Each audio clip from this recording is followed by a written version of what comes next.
Hello viewers, এই ভিডিওতে আমরা উড এর খুবই প্রয়োজনীয় ব্যবহারগুলো জানব। ভিডিওটি পুরো দেখুন। উড উইলের পাস্ট ফর্ম উড হলো একটি অক্সিলারি মডাল ভার্ব। সাধারণত অতীতকালে ভবিষ্যৎ বোঝাতে বা ফিউচার ইন দ্য পাস্ট বোঝাতে উড ব্যবহার করা হয়। উড কর্তাম অর্থে অতীতের অভ্যাস বোঝাতে। গঠনটা হবে সাবজেক্ট প্লাস উড প্লাস ভার্বের প্রেজেন্ট ফর্ম। যেমন আই উড গো দেয়ার, আমি সেখানে যেতাম।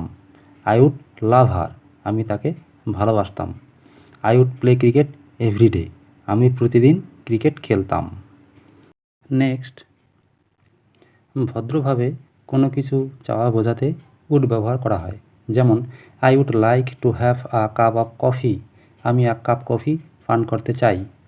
I would like to help him with some money, আমি তাকে কিছু টাকা দিয়ে সাহায্য করতে চাই।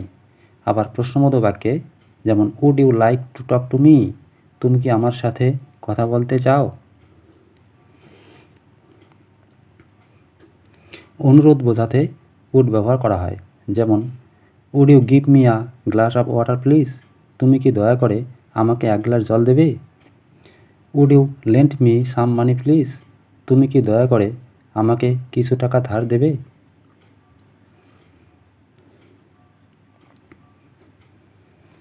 অতীতের ভবিষ্যৎ বোঝাতে উডের ব্যবহার। যেমন he said that he would solve the problem, সে বলল সে সমস্যাটি সমাধান করবে। They said that they would win the match, তারা বলল তারা ম্যাচটি জিতবে। কর্তাম অর্থে উডের ব্যবহার। স্ট্রাকচারটি হবে subject plus would have plus ভার্বের থার্ড ফর্ম। যেমন if I had worked hard I would have succeeded, আমি যদি কঠোর পরিশ্রম করতাম তাহলে সফলতা অর্জন করতাম।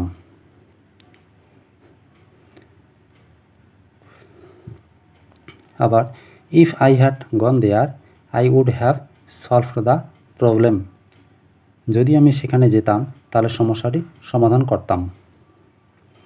আবার if they had not played well they would have lost the match, তারা যদি ভালো না খেলতো তাহলে তারা ম্যাচটি হেরে যেত।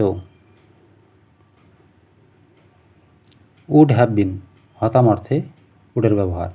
স্ট্রাকচারটি হবে subject plus would have been plus adjective. যেমন if I had done the work I would have been happy, যদি আমি কাজটি করতাম তাহলে আমি সুখী হতাম। স্ট্রাকচারটি হবে subject plus would have been plus adjective. আশা করি উডের ব্যবহার সকলে বুঝতে পেরেছো। ভিডিওটি ভালো লাগলে লাইক, শেয়ার এবং চ্যানেলটি সাবস্ক্রাইব করুন। Thanks for watching.